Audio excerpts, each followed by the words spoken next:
Good evening, members. If you'd like to take your seats, that would be fantastic. We're going to start this annual council meeting on the 1st of May 2025. I'll begin by going through the fire evacuation procedures. There is no fire drill planned, so if the fire alarm sounds, please follow the committee staff and leave by the exit nearest the large screen at the front of the room and proceed down to the fire exit to the courtyard. For anyone who is not able to use the stairs to exit the building, please head to the refuge area in the stairwell nearest the toilets, ensuring a colleague stays with you and follows the instructions which are on the wall. Once it is safe to return, councillors will receive a text message. Officers will also advise when it is safe to return to the meeting. Webcasting. We are recording this meeting for this evening. The webcast will be transmitted live and will also be available on the council's website following the meeting. Generally, the public seating areas are not filmed. However, by entering the St George's Suite and using the public seating area, you are consenting to being filmed and to the possible use of those images and sound recordings for webcasting and training purposes. Before we begin this evening's meeting, I would like to remind members to speak directly into the microphone to enable those present and those watching online to be able to hear the proceedings. Could I also please ask that those present ensure their phones are turned to silent for the duration of the meeting. And I'd like to remind members of the Council's Code of Conduct, which you agree to and expected to adhere to. I will now move on to business of tonight's agenda. I remind you all to ensure that any questions are relevant and concise.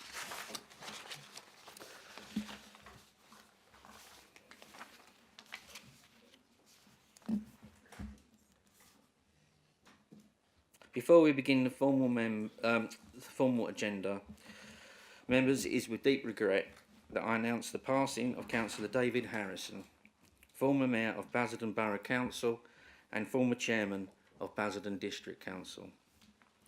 He was first elected to Basildon District Council in 1976 and was a dedicated and passionate councillor who served his community to the very end. Mrs. Linda Harrison is here with us this evening. The floor is open to tributes from members, and I begin by calling Councillor Brockman. Thank you.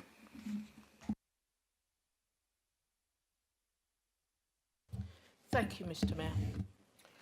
So much will be said tonight about David's long and dedicated career as a borough councillor. So today I want to take a moment to speak about David the man, the private person so few of us got to know. When I first met David 11 years ago, I was quite frankly terrified of him. He could come across as brusque, officious and very much the authoritarian figure. But what immediately struck me was his depth of knowledge. If ever I had a question about council matters or needed a ruling on a tricky issue, David was the person I turned to. He always had the answer and he always had time to guide you. As the years went by and I had the privilege of working closely with him, I began to see the other side of David, the caring family man, the one with a wicked, devilish sense of humour. During many a council meeting, I learned just the right moment to crack a smile and whisper him a joke, and on those rare occasions when I could actually make him laugh mid-speech, it felt like a small but memorable victory. Those moments really do stay with you. Of course, we didn't always agree, and of those of you who've witnessed our spirited debates knew that when we argued, we really did argue. But despite any disagreements, there was always mutual respect. And when life took a hard turn and I lost my husband last August, David and Linda were amongst the first people to knock on my door. Their presence, their comfort and their kindness meant more than I can ever express. There's not much more I can add that others won't also say tonight, except this: just as David and Linda were there for me during my darkest moments, I'll always be there for Linda. Thank you. Councillor Owen Ball. Thank you, Mr. Mayor. David was first elected to Basildon Borough Council for Basildon Central, which I believe is a forerunner to St Martin's Ward, although so long ago that I'm not even sure of that. Over 50 years, he's been on the council for about 30 of these years. I was trying to find a link between now and perhaps the only one is Sunderland are still trying to win promotion, but I'm not sure that's fair. It links into David's other passion, which is his son's Lee's football career, through which, being a league goalkeeper to goalkeeping coaching, David never tired of telling me about.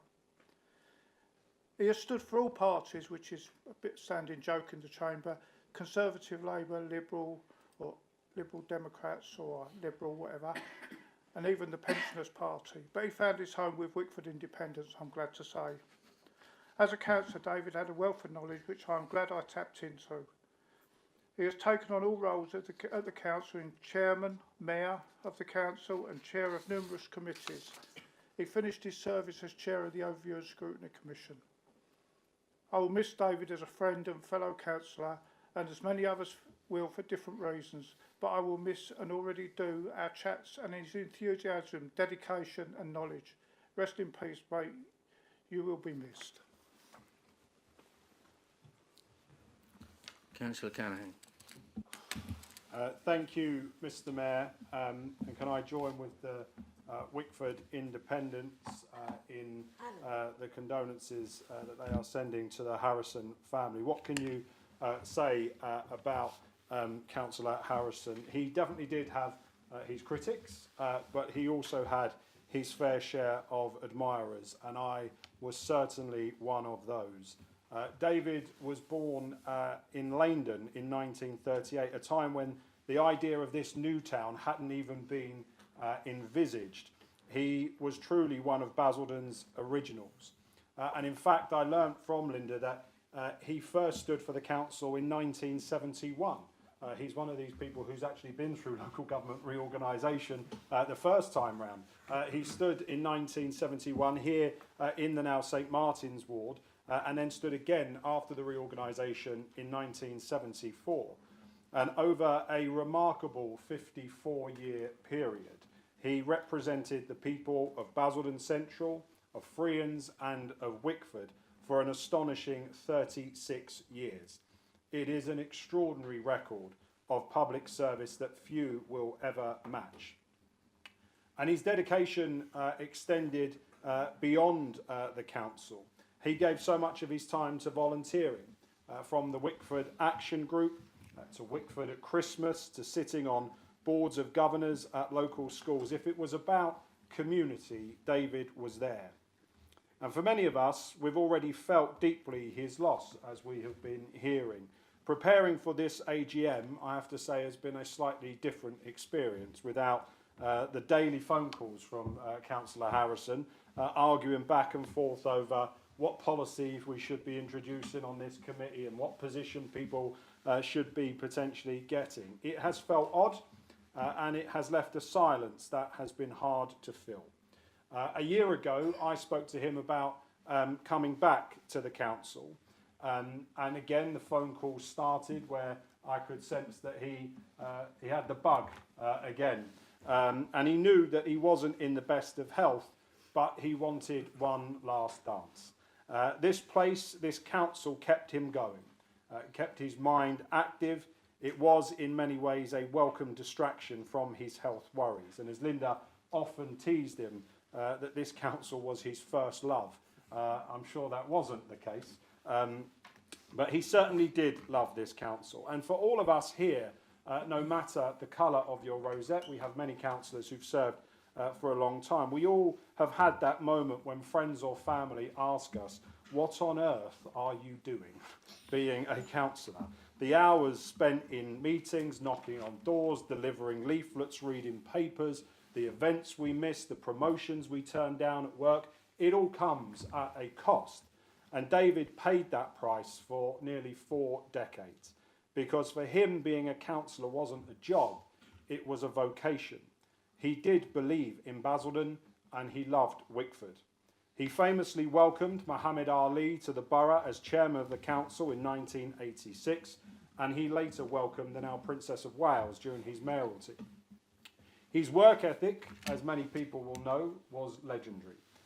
He read, genuinely, every single page of every single report in every single agenda. And he would often test you by asking you what you thought of the table on page 16 of the Waste Services report. And when you looked at him blankly, he would laugh and say, there is no table on page 16. I just wanted to test whether or not you would lie to me. That was the PG version of what he would say as well. He was detail focused. I did actually joke with him this year in the run-up to the AGM just a few weeks ago that I thought about making him the cabinet member for fees and charges because there definitely wouldn't be any issues with car parking if David Harrison had been in charge of fees and charges. He would have known the exact figures for every single car park in our borough. And that is true because he taught us that power lies in the detail, and he was right. He was relentless in pushing for regeneration, for investment, and for status in Wickford. He was everything that a councillor should be, a community champion to his core. He was effective and he got things done. Whether it was fixing a fence or building a house, he knew how to deliver. And if he couldn't do it quickly, he wouldn't stop until it was done. As we've heard from Councillor Ball, people would joke that he stood for just about every party under the sun. And maybe that is true. But for him, party politics never did really matter. The only thing that mattered was Wickford and Basildon. And he didn't just serve, he taught. I learned a lot from him, I think we all did. As the leader, I valued his counsel right to the end. He was the first to tell me when I'd got it wrong. And as we saw at what turned out to be his last ever full council meeting back in February, he was the first to defend me when it mattered, and I will always be grateful. Even at the end, he never lost that spark. At his final ONS committee meeting, just a week or so before he passed away, he chaired that meeting, and very few people will know that that morning he had been very, very ill, and he had had a suspected stroke. But he still was determined to turn up at this council and to move an amendment on the car parking charges in Wickford. Such was his determination and his presence for the people of Wickford. He was Wickford's voice in this council right to the very end. So our condolences do, of course, go to his wife, Linda, their children, to all of the grandchildren and family who will be feeling his loss. I hope that the many hundreds of messages that have poured in over the last few weeks will have been some comfort to you all. In David's honour, I propose, Mr Mayor, to rename the miniature railway at Wat Tyler Park after Councillor Harrison. That is somewhat of a family affair at this moment in time. David spent his life on the railways professionally, and his family have been instrumental in getting the miniature railway back open in Wat Tyler Park, and I think it would be a fitting tribute to Councillor Harrison. A reminder as well that Councillor Harrison's funeral will be held on Tuesday of next week at 10 a.m. At St Martin's Church. Mr Mayor, I am proud to have known him. I'm grateful to have worked with him, and I genuinely believe that if we lived in a kinder political age, David's devotion to this borough would be a tale told often. One thing I think we can all agree is that if there is an agenda in heaven, he's already read it. Councillor Barnes.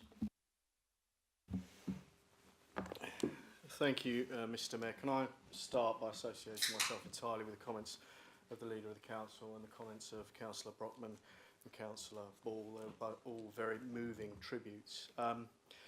Members will be aware that I had the privilege to pay tribute to David at the Overview and Scrutiny Commission meeting that happened shortly after his passing.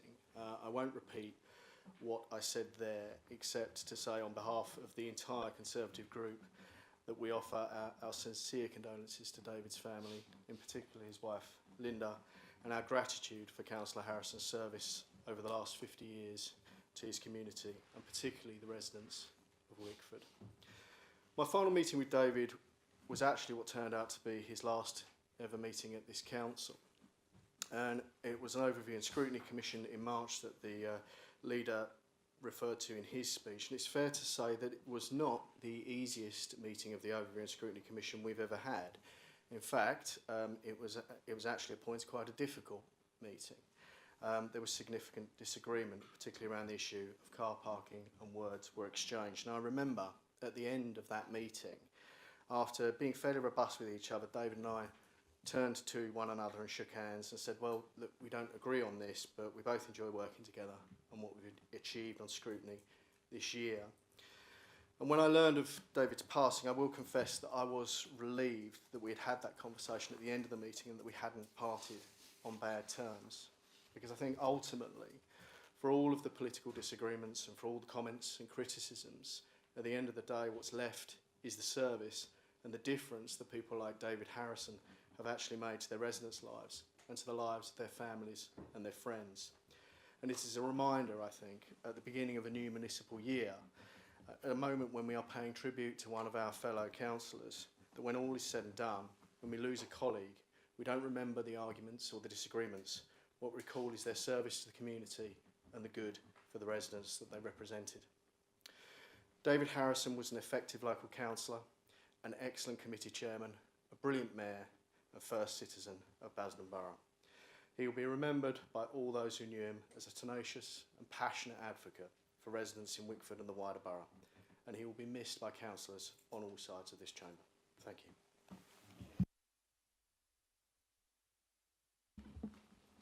Thank you. We will now stand and hold a 1 minute silence.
Thank you, members.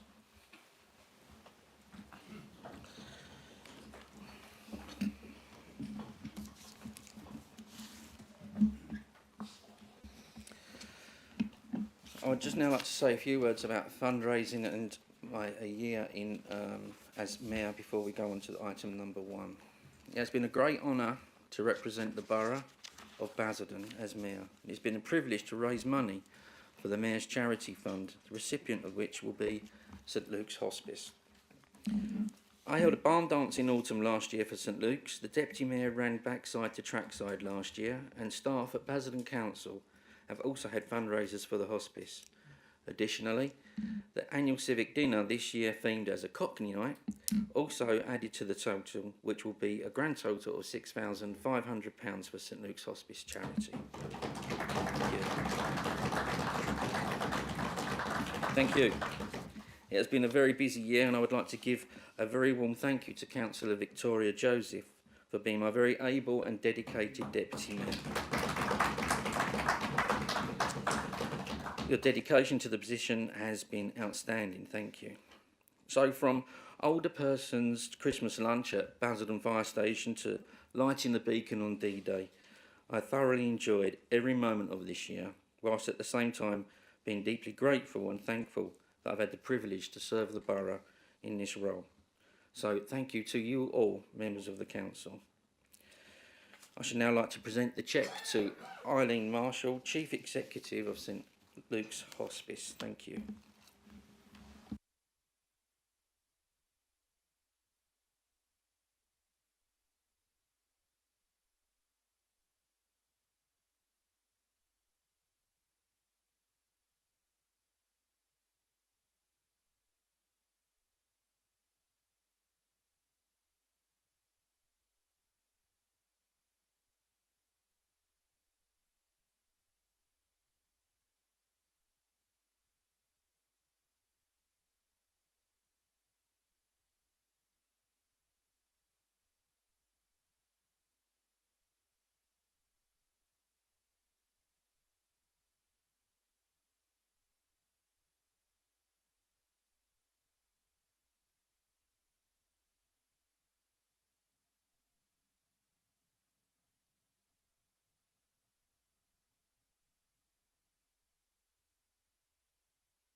Now, I would like to I wish to express my thanks to the outgoing Youth Mayor and Deputy Youth Mayor, Kukwa Ado and Imogen Halloway. It has been a great pleasure to work alongside the both of you, and I know that the Youth Council will be proud and delighted with the commitment and time that you've given to your roles.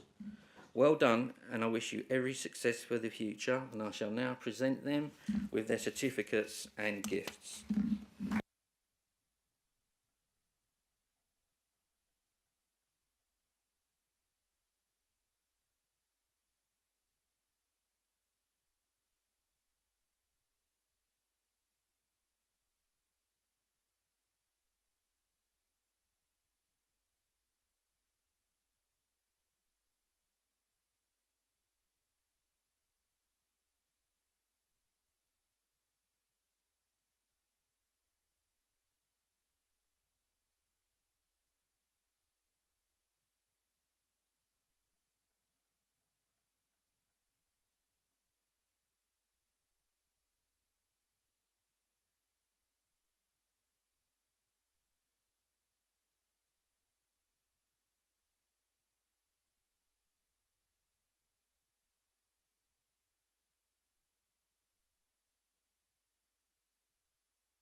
Well, thank you very much, everybody. Moving to item number 1, election of the Mayor. I intend to stand for re-election, so I need to vacate the chair and leave the room at this point. So I will hand over to the Deputy Mayor, Councillor Joseph.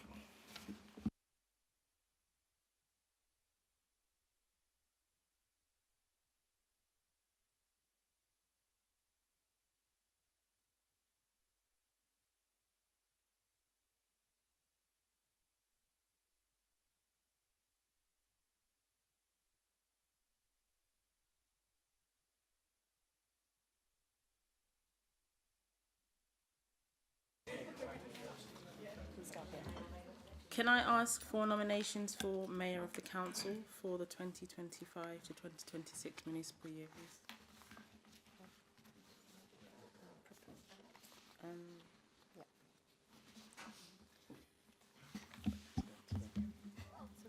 Super.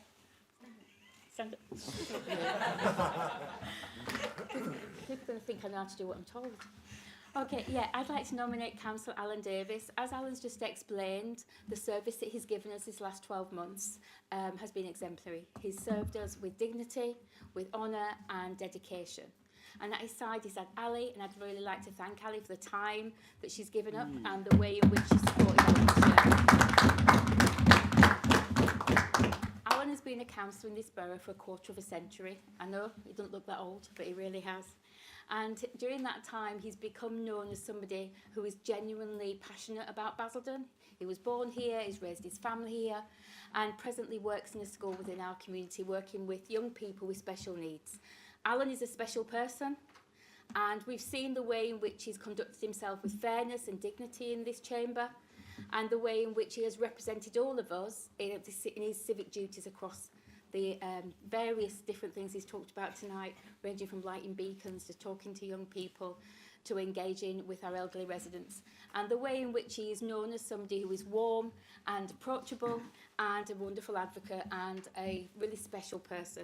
I'd like to ask all of you to let Alan continue in his endeavour as our mayor, if only that we can have yet another barn dance and another East End Knees Up. So I would ask each of us to vote for him tonight. Thank you.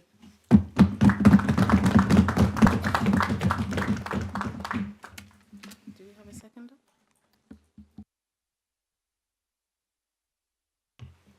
Thank you, Madam Deputy Mayor. I wasn't actually planning to speak, but actually I'm going to speak tonight just to say it's Alan Davies, Basildon stalwart, Basildon legend.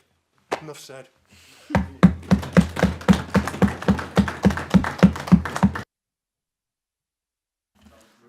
Are there any other nominations?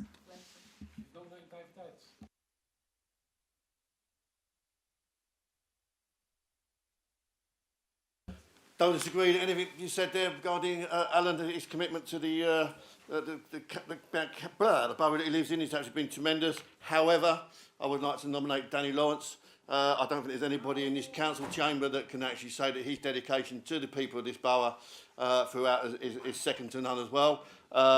He's been exemplary. He's told me not to say too much about it, and therefore I'll honour him and do that. But a first-class person will represent this borough tremendously well with all his commitments and the things that he already does for the community. Do we have a seconder?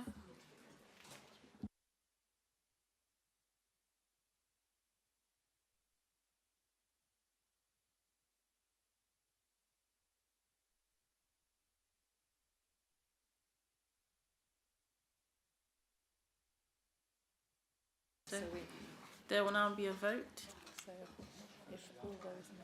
All those in favour of Councillor Alan Davis to return as Mayor?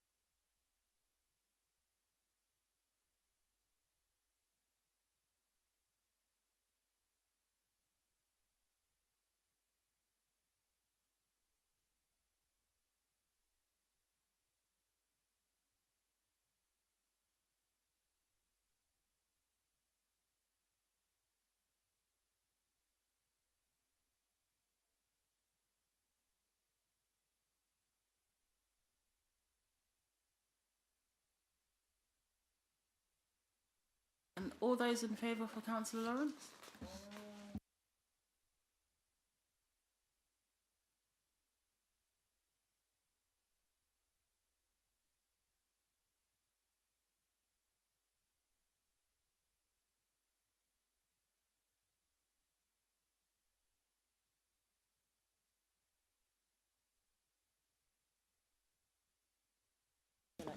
Councillor Alan Davis has been re-elected as Mayor.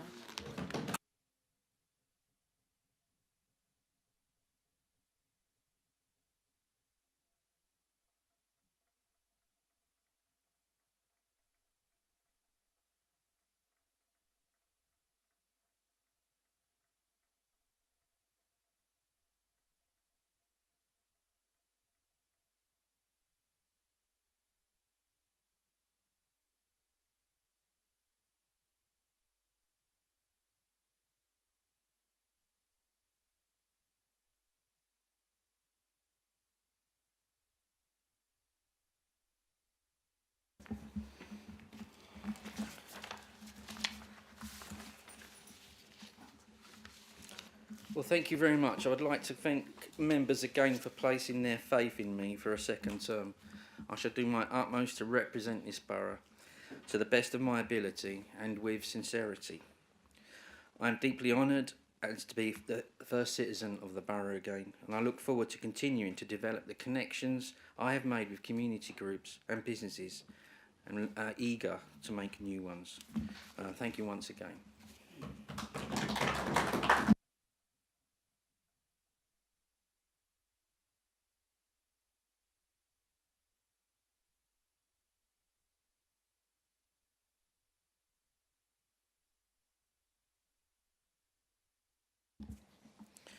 Moving on to item 2 of the agenda, apologies for absence.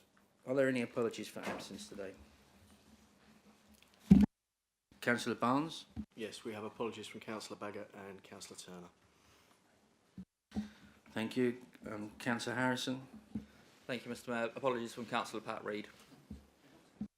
Thank you very much. Are there any further apologies? Thank you.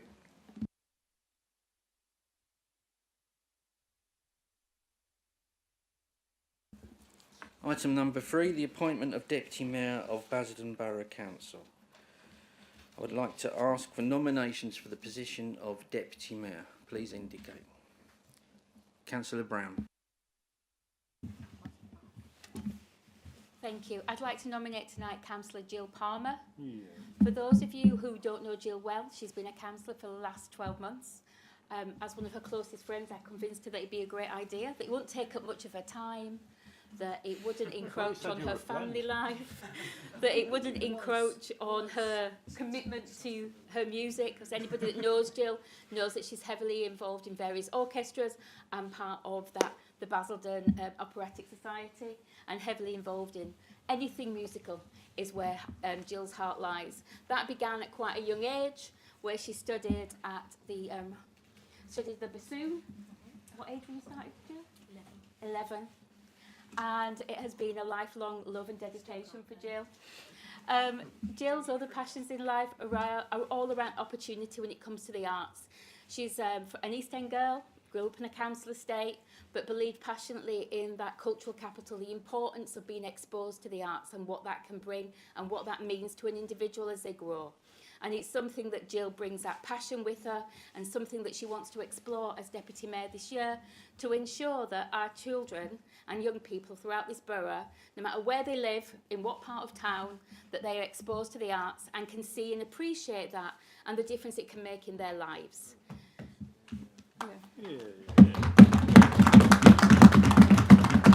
Jill presently works with young people who have special needs, particularly neurodivergent young people, and she's dedicated the last almost 20 years of her life to that profession. She's a great person, will work really hard, and I'd really ask each of you to get on board and be part of supporting her in this endeavour. Thank you. Thank you. Do you have a seconder for that motion? Councillor Joseph. I just want to say that I 100% agree with what Councillor Adele Brown has said about Jill. I think she would make an excellent Deputy Mayor, and I can't wait to have you up here. Thank you. Are there any other nominations for the role of Deputy Mayor? Councillor Schrader. Thank you, Mr. Mayor. For the form of the thing, I nominate Councillor Alex Myers, who's a very nice bloke. He's not going to win, of course, but he's a very, very nice bloke. So if anyone in the Labour group fancies being a disruptor and having a bit of fun, why not vote for him? And do you have a seconder to that proposal? Formally second. Councillor Headley.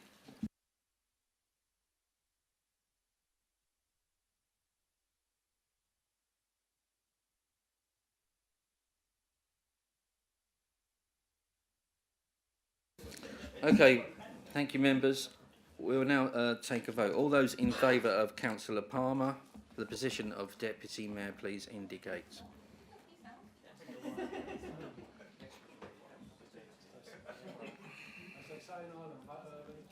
Just counting. Yeah, it's just a count. Yeah, just make sure we get the numbers. Yeah. We got them?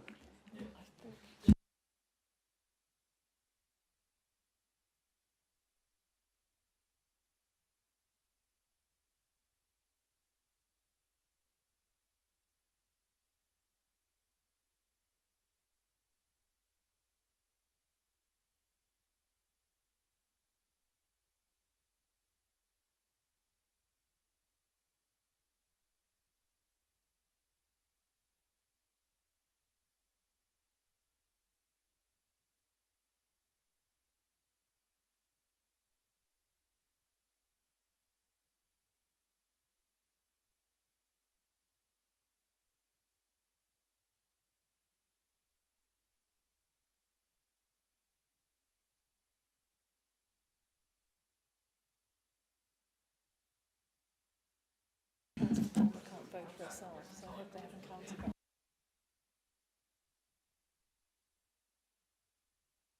that. And all those in favour of Councillor Myers, please indicate.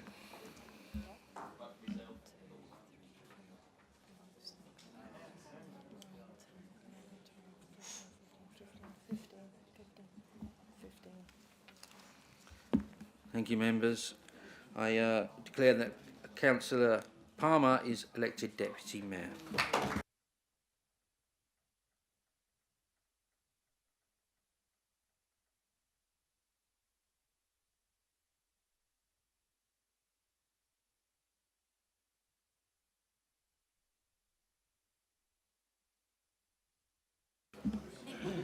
else is coming.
Just bear with us a few moments while we sign some documents. Thank you.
Thank you, members. All the I's have been dotted and the T's crossed. So, item number 4, appointment of the Basildon Borough Youth Mayor and Deputy Youth Mayor for the 2024-25 municipal year. I would like to welcome the representatives of the Youth Council to the meeting, and I will seek approval of the Council to the appointment of Tawana Mapawose as the Youth Mayor and Kuka Ado as the Deputy Youth Mayor for the 2025-26 municipal year. And I would like to take approval as consensus of the meeting without need for the formal vote. Is that agreed? Agreed. Absolutely. Thank you very much, everybody. I will now present the Youth Mayor and Deputy Mayor with their new chains of office.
Thank you very much, everybody. Now I move on to item 5, declarations of interest. Are there any declarations of interest to be made by members here tonight?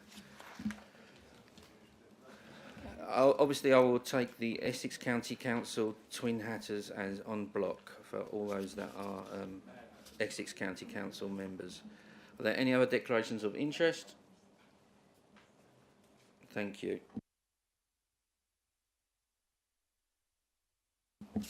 Item number 6. Do I have your agreement to sign the minutes of the council meeting held on the 20th of March 2025? I hope to seek general consensus of the meeting without the need for a formal vote. Are we agreed? Thank you. Announcements. Are there any announcements from the Deputy Mayor? Are there any announcements from the Chief Executive? That concludes announcements. Oh, Councillor McGovern, thank you.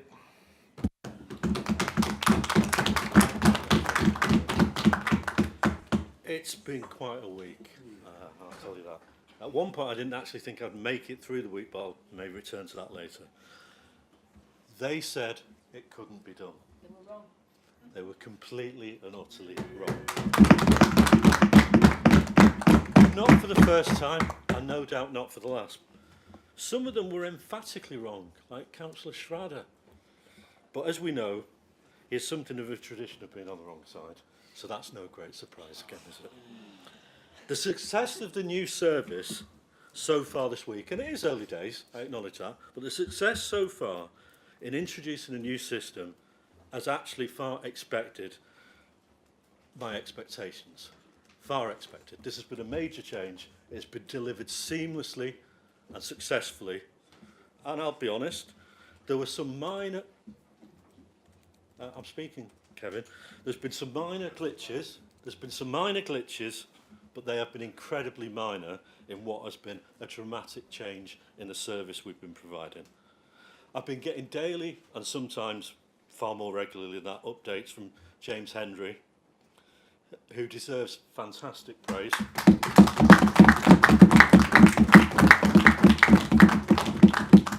For the calm and unflappable way he has overseen an incredibly complex process. I mean, his calmness and unflappability remind me of a younger Aidan McGurran sometimes. It's extraordinary. In terms of missed collections this week, and this really does need noting because it is extraordinary in the circumstances, the missed collections at the beginning of the week were in line with a normal week. Given all the changes, the crews were performing in a way that it hadn't done before. That is incredible. As the week's gone on, the number of missed collections has fallen, so we're actually now below normal business as usual.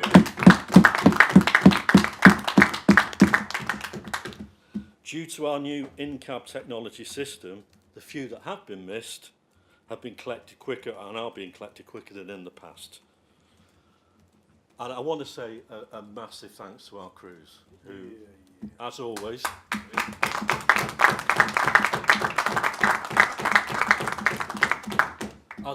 they performed brilliantly. They've been great ambassadors for this council and this borough.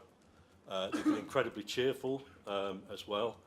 And I actually joined them on Monday morning, one of the crews, for just over an hour, actually helping them out as best I could. It nearly finished me off, I'll be honest with you. These guys, they don't walk, they run the whole time. They don't pick up 1 or 2 bags, they pick up half a dozen plus bags at a time. So, like I say, it was one of the longest hours of my life, but I'm glad I experienced it, and they are doing a marvellous job. And if you talk to people, or even now on social media, and I'll come to that in a minute, even now on social media, the fact that the collections are taking place, most of them have taken place this week, the reaction of people has changed dramatically. People are saying, wow, this is great. Why didn't we have this before? Our estates are already looking better. It's a fantastic success. And the crews are saying to the residents, we love this. This is way better than what we had before. This works for us better and makes our lives easier. And it's cheaper. I don't want indulge too much in private grief over there because, you know, we have been on record numerous times about the cost of the failed system and the savings delivered by the new system. So I don't think I need to revisit that too much. Maybe the leader will in his review of the year. I have no idea. How would I know? In terms of the new bags being delivered, now pay attention to this because this is important. 99.4% were delivered on time. Yeah. Have been delivered on time. 99.4%. Now, if you talk to anyone who knows anything about distribution and introduce a new system and logistics, they'll go, that's phenomenal. How on earth did you do that? Well, again, James Hendry, he's at the Tottenham game. I don't know how it's going. But he's at the Tottenham game, and I hope he's enjoying it because he deserves it because he's done a phenomenal job. Alan Underdown, all the waste team have done a phenomenal job. So of those that haven't yet been delivered, they're being delivered. So for all the nonsensical orchestrated noise on social media, that is the facts. Those are the facts of the matter. And it's a shame Councillor Turner isn't here because some of the misleading information he's been putting up on social media is a disgrace. And Councillor Barnes, it doesn't behove well on you. It reflects badly on you, and I hope you'll be talking to Councillor Turner when he next turns up to tell him, leave it, and you actually tell the truth about what's going on. Political debate's fine, but telling lies is unacceptable. It reflects badly on all of us.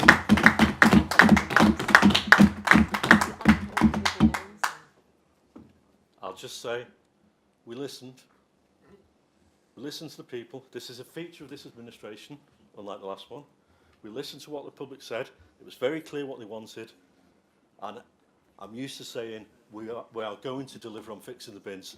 We have delivered on fixing the bins. And that's just the start because it's going to get better. Thank you very much.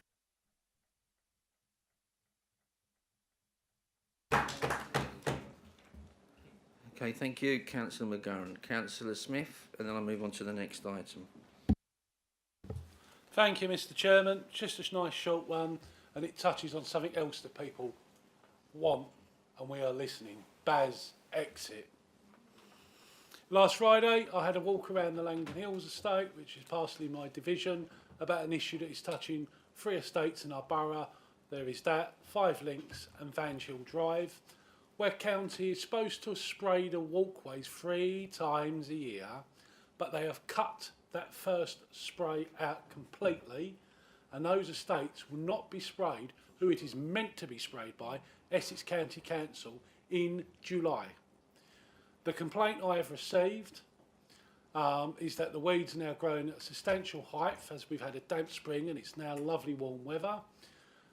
Thankfully we've had the change in the bin service, but the spillages from the NAF recycling bags was preventing our street cleaning teams from cleaning up the litter and other detritus. So from my meeting last week, Terry Simmons, who I'd like to congratulate in the same vein as James Hendry, who I'd also congratulate, he's been fantastic, unflappable, is arranging for HRA and regular Pride teams to spray the weeds off. First up, they are presently working in the heart of the 5 Links estate, then the Langdon Hills estate, and then Vanchill Drive.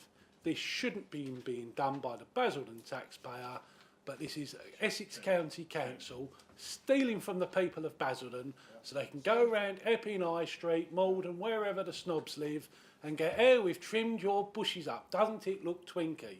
Well, roll on May 28 when those aforementioned... Councillors doing about it? That's a good point, Councillor McGowan. What are they doing about it? Keeping mum.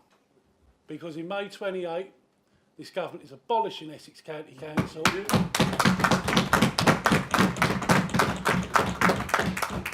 We will have Bayes exit, and towns like Epping, Malden, Chelmsford that have been living off the fat of the Basildon taxpayer will be phoning up their councillors again.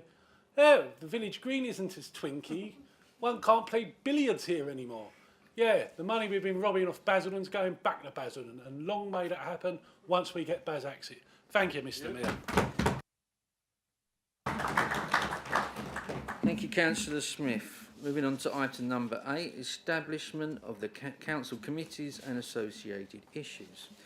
A report has been circulated from the Chief Executive to all members of the council. I've been informed that there are minor personnel swaps and changes on behalf of the Wickford Independent Party. I now call Councillor Callaghan to move the recommendations. He has up to 10 minutes and does not require a seconder. Thank you, Mr. Mayor. And as you said just before I start, just to draw members' attention to the fact that the Wickford Independents are seeking to replace Councillor Brockman with Councillor Ball on the Appeals and Appointments Committee and Councillor Hammond as the Vice Chair on the Wickford Area Committee. They are the changes that have been we've been notified of. Mr. Mayor, the last 12 months have flown by as we've got to work on fixing the council that the Tories tried to break. But as we start a new year, it is important to use this moment to reflect on where we are. As a council, over the course of the last year, we've had a new administration, we have a new chief executive, we have a new government nationally, finally. We've got new MPs and stakeholders to work with. And as we've been hearing, we've now started the process that will end in the abolition of this authority and the creation of a unitary council. That is 5 major changes in 12 months. It's not normal, it is extraordinary, and it has been tough. But it is also this council's reality. And we either rise to it or we get swept aside by it. So tonight isn't just about ticking off a new municipal year. It is about showing we've got the leadership, the maturity, and the intent to get serious. Because the truth is, if we're heading towards unitary, we need to start acting like a unitary now. That means thinking differently about adult social care, about children's services, highways, and about managing much bigger budgets. If we don't start preparing now, we will fail later. And while we're on the subject of getting serious, I think it is also right to be honest with ourselves about where we are as an administration 12 months in. Performance management at the moment is patchy. Some areas we track, some we don't. That is not good enough. We're still spending too freely in places, in some cases wasting money. That has to stop. We treat resident engagement like a nice to have. It's not. It should be the starting point. Our housing service is in a mess. It still needs root and branch reform. This is what happens when you let the Tories run things on autopilot. They took their hands off the wheel and services drifted. Performance dropped, contracts fell over, and now it is our job to continue to fix it. This order paper sets out how we will do that. So let me introduce you to the team that will be delivering for our residents every single day. Firstly, I want to thank Councillor Adele Brown, the Deputy Leader of the Council. Councillor Brown will combine housing and infrastructure this year, as she'll lead the charge on fixing the housing repairs backlog, holding our contractors to account, and making sure tenants get the service they deserve, all whilst ensuring that we get ready for the regulator. She's taking forward our new local plan and getting strategic infrastructure right, not just for tomorrow, but for decades to come. Planning, energy, estates, development control, the private rental sector, Councillor Brown will be across all of it with the kind of precision and passion that our communities need. Next, His Royal Highness, the King of the Bins. Councillor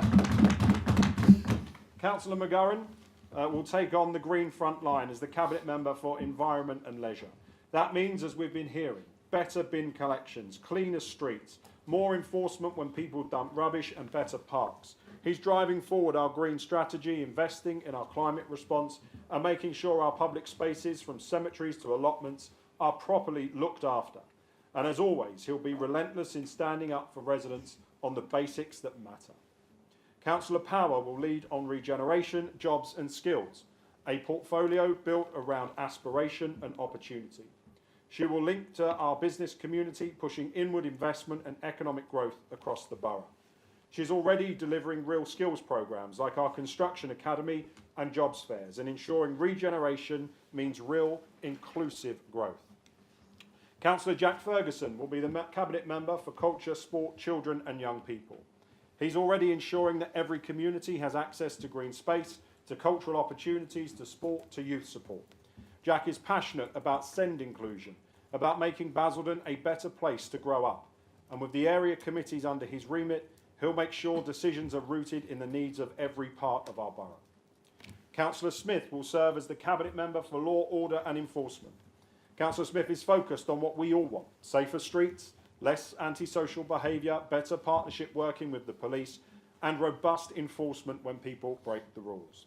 From community safety to safeguarding, CCTV to PSPOs, Councillor Smith will be making sure the law is on the side of decent people in our communities. Councillor McGeorge will be leading our work to build a borough where older people thrive. A Cabinet Member for Ageing Population and Health, she's rolling out our Warm Homes Guarantee, building partnerships with the NHS, improving sheltered housing and making sure older residents are not left behind. She is also leading on social isolation, end-of-life services and health strategy, all vital parts of a modern council that supports people from cradle to grave.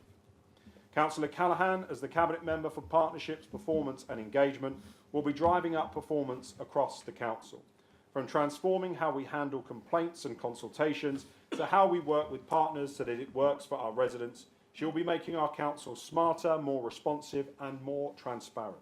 She's also our lead on town and parish council relations, corporate performance, civic engagement and implementation of the Stella Manzi Review, delivering real reform in how the council listens and responds. As the leader, I am leading the council's work on finance and strategy. This includes setting the budget in the most financially challenging environment we've ever had, managing our commercial investments, overseeing joint ventures, leading our approach to devolution and local government reorganisation, and ensuring that we use every pound wisely. I'm also taking direct responsibility for tackling the spiralling costs of temporary accommodation and making sure that our strategy puts prevention and early intervention front and centre. We're aligning scrutiny in cabinet portfolios so councillors can properly get into the detail and hold us to account. We're not hiding from it, we are inviting the challenge. We're doubling down on the basics: bins, parks, streets, law and order.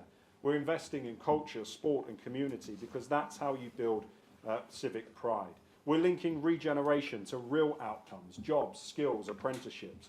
We're not just talking about change, we're building it. That means the next generation of Basildon, Brickies, Chippies and Sparkies. We're going to get to a local plan and we're going to get it done. One that actually delivers homes for our young people. Exactly. There are over 10,000 20 to 34-year-olds in Basildon still living at home with their parents. We owe them better than this. They deserve a shot at a life of their own. We'll bring live music, sport and entertainment, as well as e-gaming and e-sports into the heart of South Essex at the South Essex Arena. And yes, we are working with the Labour government to finish off the job and abolish Essex County Council. So this isn't a normal year. This isn't a normal order paper. This is a roadmap for transformation for our borough and for local government in Essex. On this side of the chamber, as we have shown the public day in and day out for the last 365 days, on this side we've got the talent, the team to make change happen. We believe in Basildon and we're looking forward to continuing on the job, and I hope members will support the order paper tonight.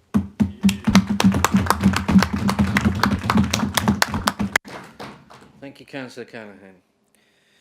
The matter is now open for debate. Are there any speakers on the paper? Councillor Barnes. Thank you, Mr. Mayor. And look, there are aspects of this order paper and agenda that we can, as an opposition, get behind. I think, broadly speaking, the housing strategy around purchasing properties rather than paying for temporary accommodation is something that we can look at and we can potentially support, as long as those properties are within this borough rather than being outside as they have been before. There are other aspects of the report that we can get behind. I think everybody wants to see regeneration of the Basildon Town Centre, for example. But there are so many questions that remain unanswered and so many things that we find time and time again that there isn't actually a sensible and logical approach. Look at this arena that we keep being told about. We're going to build an arena, we've got no one to go in it and no plan as to what we're going to do with it, and we're going to spend a huge amount of the public's money on something that there seems to be no demand for amongst any of the public that I've spoken to, my colleagues have spoken to, or indeed I suspect any of the members opposite have spoken to. And what I would say is that where we can work with you, we will. But our job is to oppose. And it's important to remember that you have been in administration for a year now. Now, if you were doing a job for a year and you were still blaming the previous guy for the things that were going wrong, your boss would start to look at you very, very, I suspect, a little bit sideways. They would start to question whether you were blaming the other guy rather than taking responsibility for your own shortcomings. So you've had your year to blame the previous administration.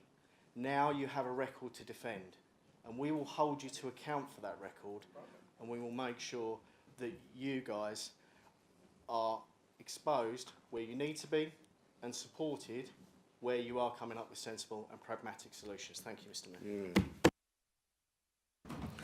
Thank you, Councillor Barnes. Are there any other speakers? Councillor Smith. Thank you, Mr. Mayor. It's been a pleasure holding the housing brief, and I really hate to hand it over to anyone because I put so much of my personal time and energy and growling into, because a good growl never goes amiss. Especially when you have a resident say to me, I've had Morgan and Sindel visit my house more times than the average National Trust holders use their annual pass, and yet my repair is still outstanding.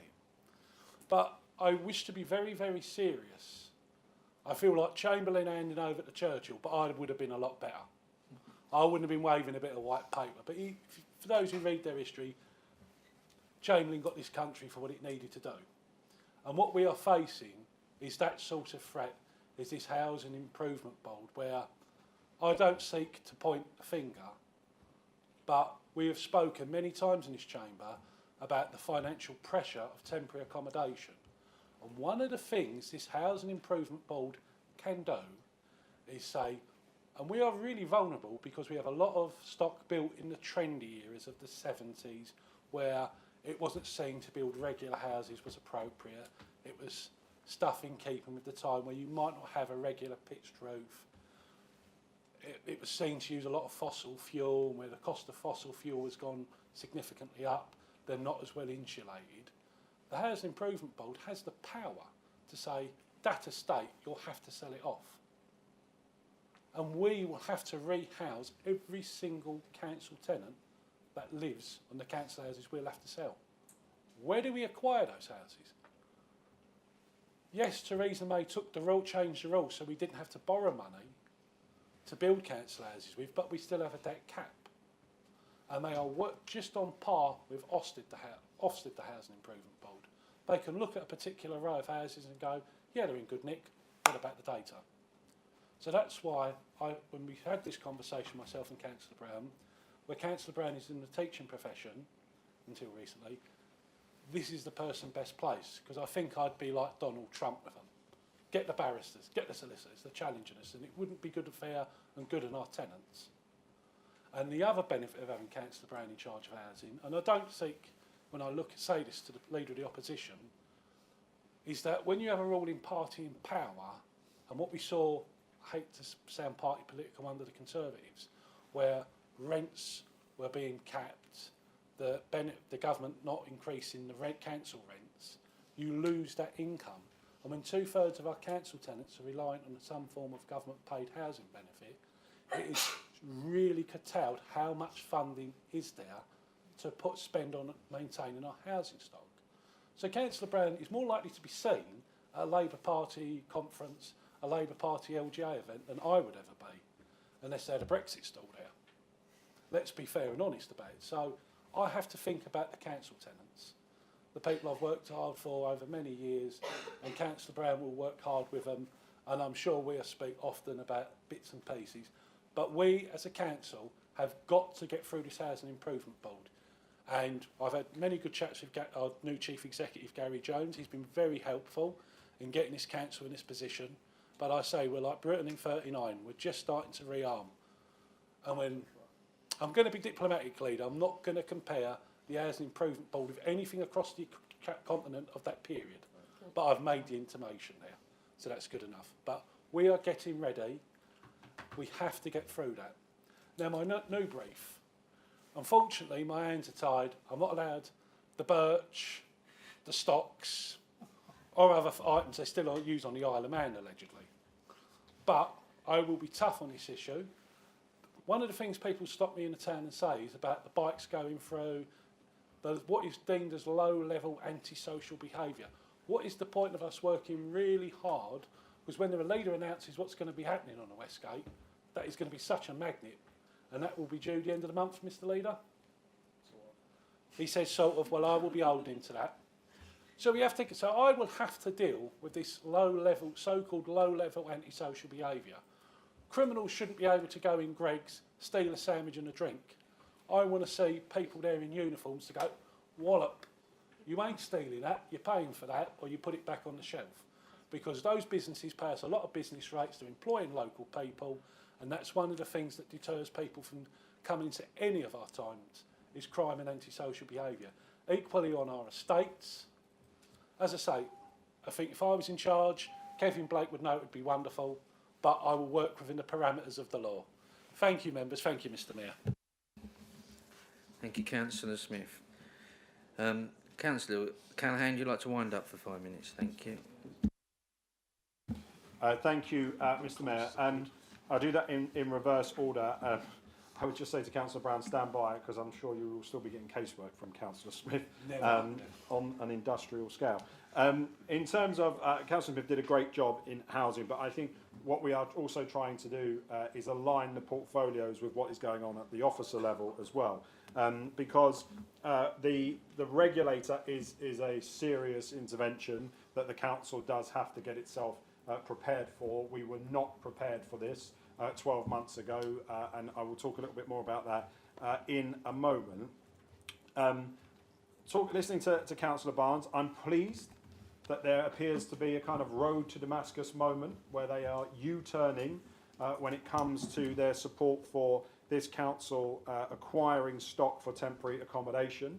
Of course, it was only last summer when this council moved to amend the capital investment strategy to put £80 million in there so that we could acquire the stock, that the Conservative Party failed to support it. They've spoken out against every single acquisition that we've subsequently made as well. So the public can determine for themselves whether or not that's hollow or the dawn of a brand new leadership. When he talks about out of borough, I say to him, I understand the point, but the truth is it's not realistic. My criteria, as I have always said for acquisitions, is that any housing stock that we acquire must have a sell-on value. Therefore, I am not going to do what some councils have done, which is a race to the bottom on acquiring low-level stock. And that's why the quality of the stock that we have got is very, very good. But it will protect the taxpayer for the future when we dispose of it. And hopefully we no longer need people in temporary accommodation on the scale that we have seen. I do think it's worth reminding, because he tempts me when talking about temporary accommodation, that it was this administration and it was us councillors who stopped London boroughs from coming into our borough.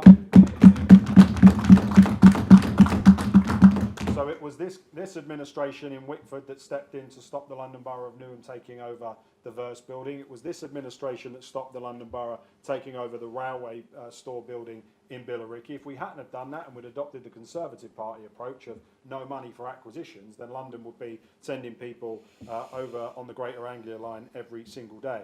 He talks about unanswered questions in the town centre and says a huge amount of public money is being spent on the arena. Is it? I'm not sure that's true. As the Cabinet member up until about 10 minutes ago for regeneration, and still the Cabinet member for finance, I can tell you, I have seen no report telling me that this is going to cost millions of pounds and that we as a council and our taxpayers are going to be funding that. There are multiple different ways that you can develop things in terms of with joint ventures and other things, and the council will explore them in the right way. But to come here tonight in one of his first contributions and mislead the public by telling them that taxpayers are going to be spending tens of millions of pounds on something without any evidence at all, I think is not where he should go. And I do wonder, when they talk about their opposition to the South Essex arena, which will be bigger and more attractive in terms of its audience and capacity than the Cliffs on Southend or the Pavilion in Southend or anything that Chelmsford has to offer. It will be the best facility for live music, sport and entertainment anywhere in Southend. I do wonder whether they would have made those same arguments if the shoe had been on the other foot over the Basildon Sporting Village or over the Towngate Theatre. I do wonder whether or not they would have said, we don't need it, it's a monumental waste of money, no one will go, these are terrible ideas, if they had been Labour and independent ideas rather than Conservative ones. So they may wish to reflect on whether or not they want to be on the wrong or right side of history on this one. I will just say, when he says it's about his job to oppose and that we've been in for 12 months and we should have fixed their mess, let's just give a small example of this. Let's look at Morgan Sindall. And let's look at the Performance Scrutiny Committee that we recently had on Morgan Sindall, where Councillor Callaghan expertly was able to prove that in 2023, Councillor Schrader and Councillor Baggott failed. They failed to stop the downgrading of the key performance indicators. They failed to stop the independent arbiter of that contract from being sacked off of the steering committee. And actually, what they then admitted on social media is they never knew anything about it. So they completely... So it's either gross complacency or utter incompetence. It's one of the other. But it tells us what we need to know, really, which is there are 12,500 properties in our borough. There are over 40 community centres in our borough. It is a huge contract. It has been mismanaged for years. We are not going to turn that round inside 12 months. The questions that the public are asking me every day and what they should expect of this administration is, do you have a plan to fix it? And the answer to that is absolutely. Councillor Smith was getting on top of bringing the backlog down. Councillor Brown will have £16 million of additional money to invest in that repairs service this year. So there is a plan to get on top of it and ensure that we are meeting the high standards that our residents deserve in housing. They did not get that under the Tories. TA spiralled. There was not a single acquisition under the Tories. The town centres were left to rot and they just managed to decline. Not of one, not of two, but of all 5 town centres in this borough. And when it comes to Morgan Sindall, residents can trust us because they know that if Morgan Sindall do not do their job, this is an administration that will deal with it.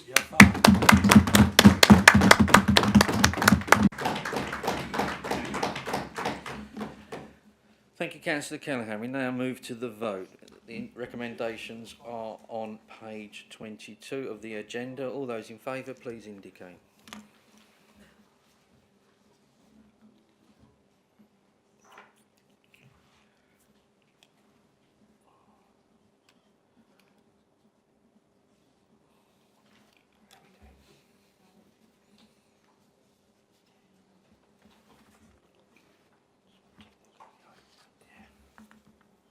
All those against?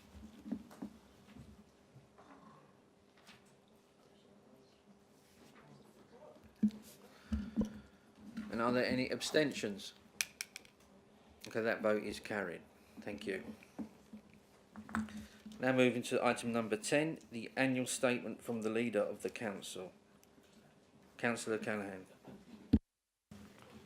Thank you, Mr. Mayor. Can I congratulate you and Councillor Palmer on your elections this evening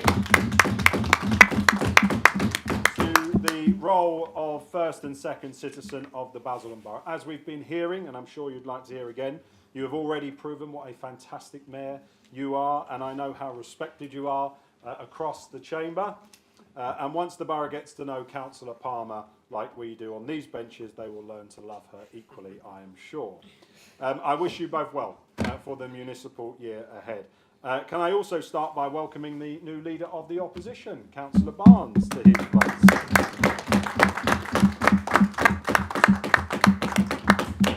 I didn't even tell him to do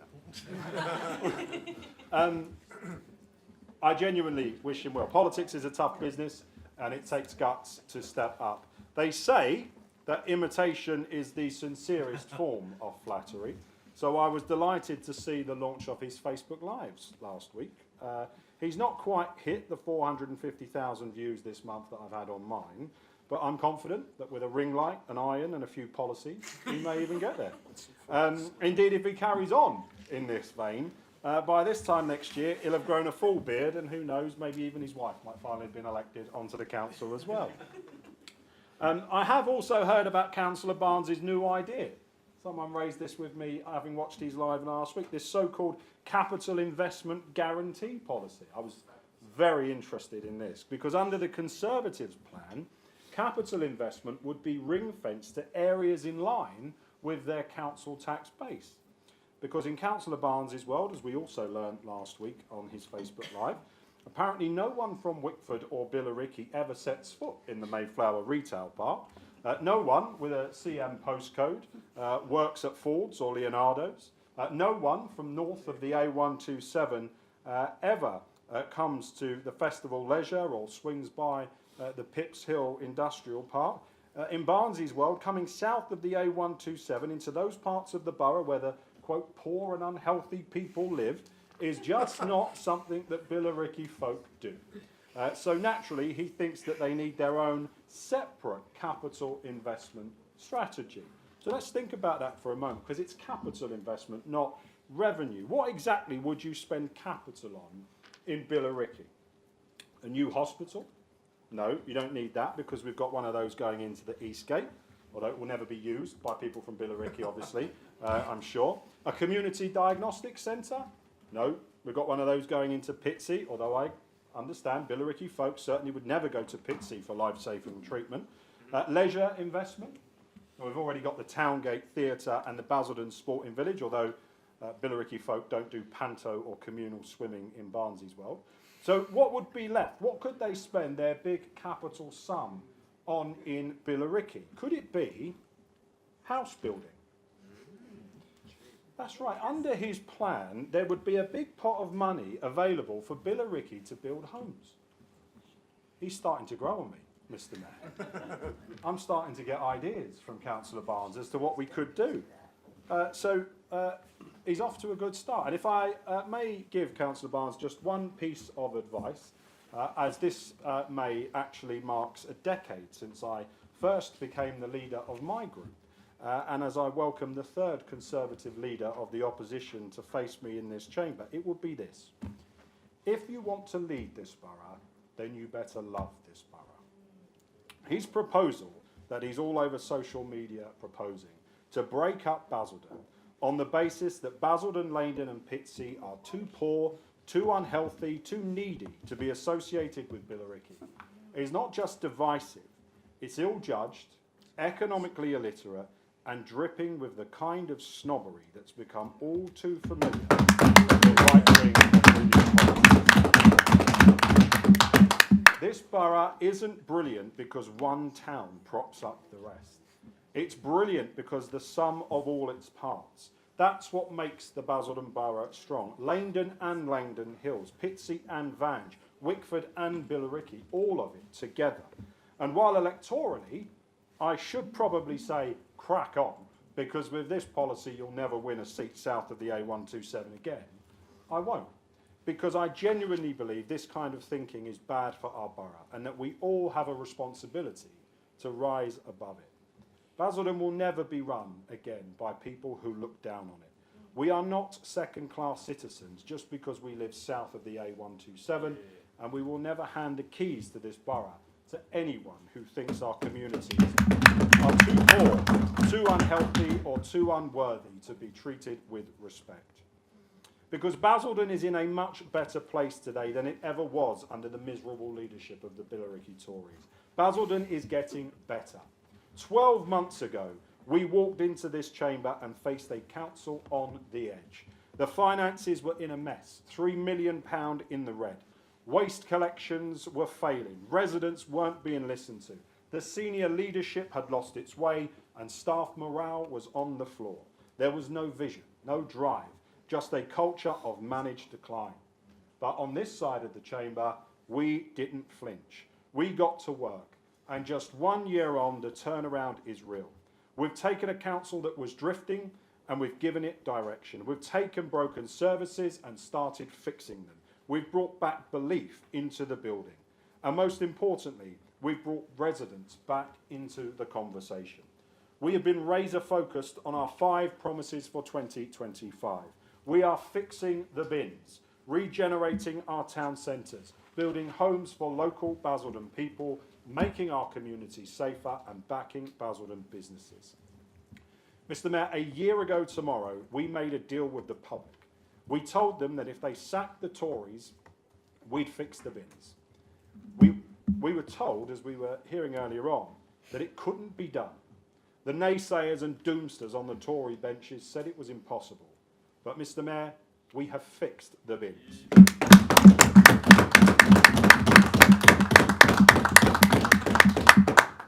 And look at their faces. It is a joy to behold, because weekly black bin collections are back. Every bin on every street, every week will be collected. And the crunch is back as well.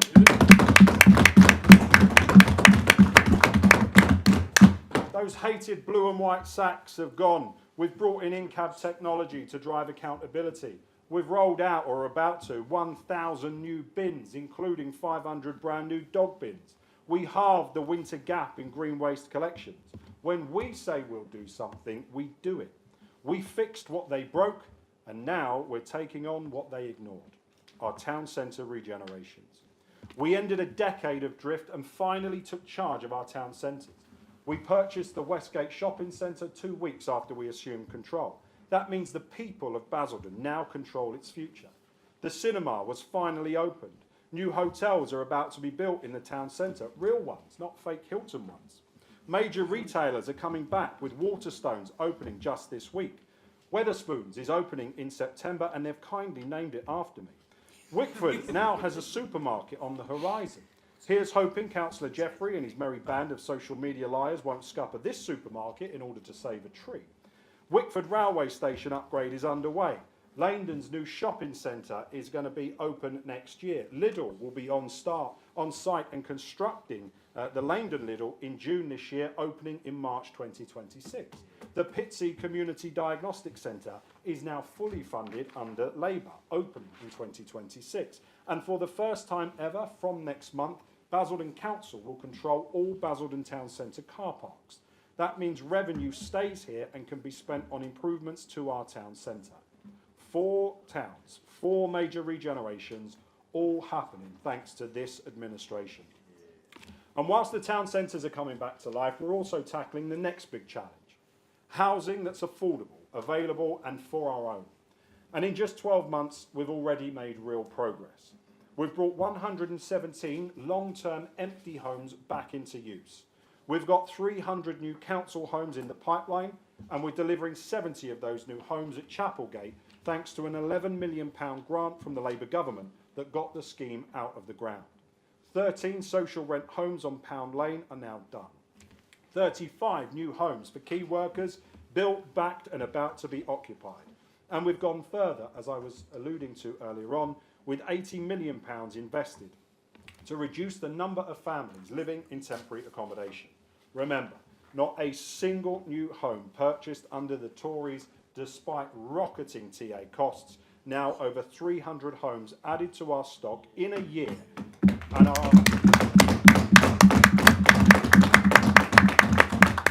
our TA costs are coming under control. Another £16 million has been invested to fix the homes people are already living in, because repairs matter just as much as bills. We're cracking down on damp and mould in the private sector and exploring the potential for a private landlord licensing model.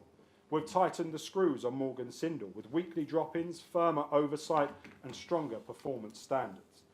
Because our tenants deserve better now, and they are going to get it. And we've drawn a line under one of the biggest scandals of the last decade. We've stopped London boroughs from buying up Basildon's housing stock. Unlike the last Tory administration, we believe that Basildon homes should go to Basildon families, not just become overflow for London boroughs. From Wickford to Billericay, we've taken the action needed to protect our borough. And through our Green Guarantee Scheme, we're protecting our green spaces. And with the cost of living crisis still acute for many of our residents, the Labour government has awarded us just under £10 million to help cut energy bills for 1,500 households in our council housing stock.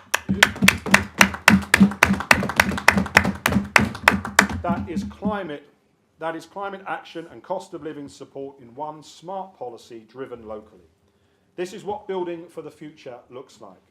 And while others look the other way on ASB and violence against women, even going so far as to make convicted woman beaters their parliamentary candidates, we made safety a council priority and backed it with investment, action and leadership. Exactly. We appointed dedicated leads for domestic abuse and modern slavery because these aren't side issues. They're life and death issues and they are very much alive in our borough today.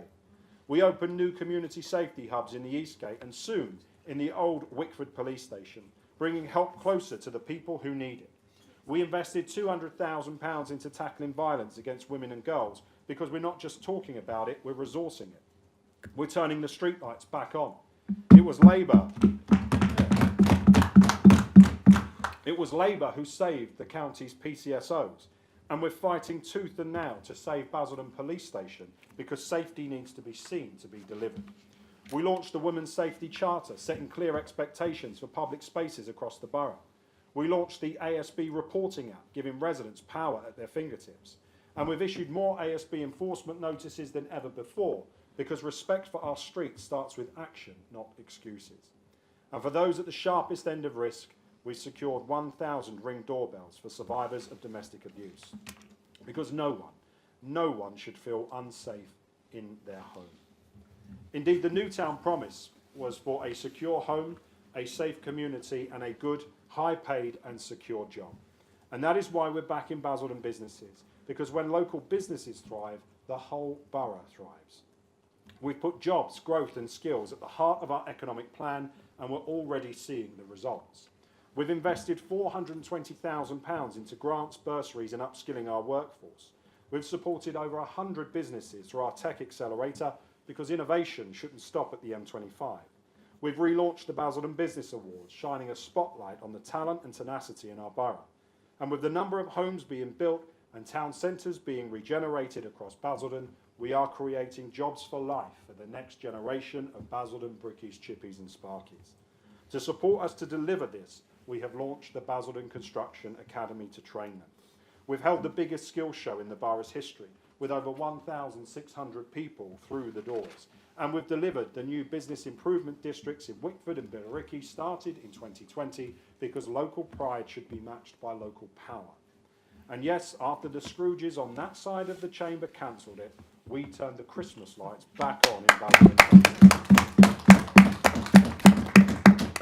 We're building an economy that works for Basildon, and we are doing it the Basildon way. Hard work, graft, local jobs, and no one left behind. Mr. Mayor, our economic growth will coincide with a seismic change in how Essex is governed.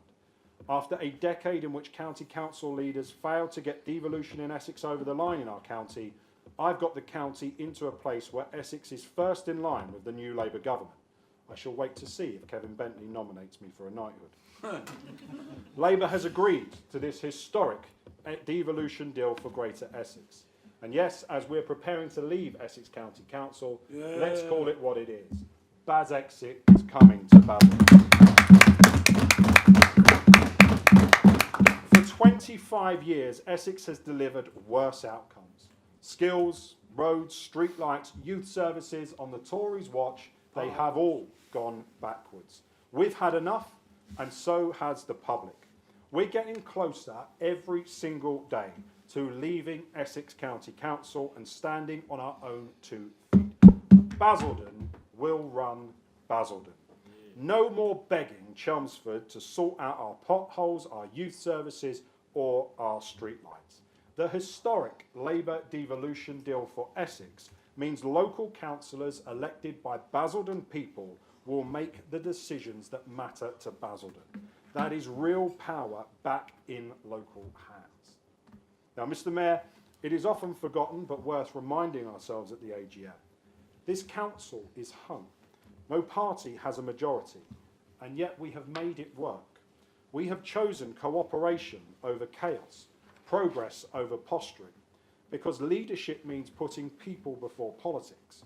And on this side of the chamber, we still believe in that. Talking of belief, belief is returning to Basildon. You can feel it. If you're young, we're building homes and we're making them affordable. If you're struggling, the Warm Homes Guarantee is helping over 400 pensioner households and thousands more. If you're elderly, we've protected every activity centre and supported 2,000 older residents across the borough.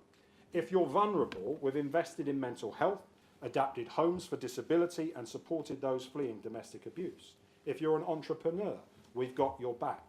There is no part of our borough that this administration is ignoring, no community left behind. From the David Harrison Miniature Railway relaunch at Wat Tyler, to the Museum of the Moon drawing 6,000 visitors, to the Big Basildon Barbecue and Summer of Sport, Basildon is alive again. It has been a relentless year, as I'm sure the public have seen. We can't ever forget that a year ago, we inherited a council that was on its knees. Now we are bringing it back to life. The elections a year ago were a demand for change, and we didn't come here to continue the Tories' policy of managed decline. We came to turn it around. From broken bins to broken budgets, we're fixing all of it. 12 months in, and the difference is undeniable. Our plan has been simple: fix the mess, fight for local people, and never back down. When the new town was built, it was built on a promise that our collective tomorrows could be better than our yesterdays. It was built on that fundamental, often forgotten but essential ingredient that makes towns tick, communities come alive, and councils act with purpose: hope. Hope isn't a slogan for this administration. Hope is a service plan. It is a budget line. It's a planning application. It's the new tenant getting the keys to their new council home. It's a town centre being regenerated. It's real. It's active. It's fuelled by belief in this place and its people. I have always believed in the approach laid out so powerfully by President Obama, who said that we will extend a hand if you are willing to unclench your fist. Some in this chamber and their mates in Reform have chosen not to do that. Instead of unclenching their fists for the good of the borough, they've simply lifted them high enough to give a middle finger to the residents of Langdon, Basildon and Pitsea. Their leader has changed, the face over there has changed, but the tune is exactly the same. It might be a different Andy from Billericay, but their contempt for the community south of the 127 remains unwavering. They're not a serious opposition. They're not here to lead. They're just here to protest. And they will fail. Because their plan to break up this borough is as weak as it is petty. While the opposition talk down our borough, while they want to abandon 70% of it, I say this: everything that Basildon produces goes beyond its borders. This is a borough that punches well above its weight. And that isn't just a line. Wherever I go, people know Basildon. They know and they have heard of us. To so many, Basildon is perpetually underestimated, but it is impossible to ignore.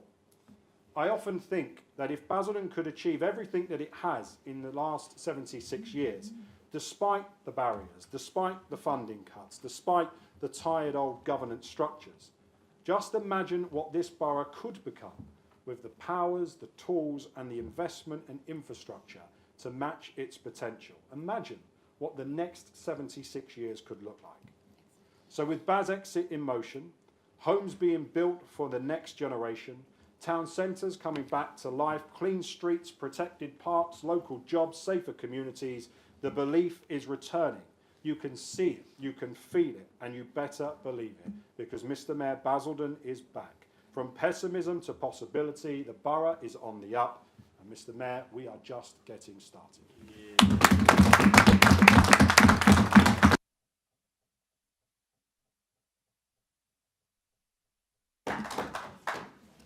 Thank you, Councillor Callaghan. That concludes this meeting. I'm closing the meeting. Please have a safe journey home. Thank you.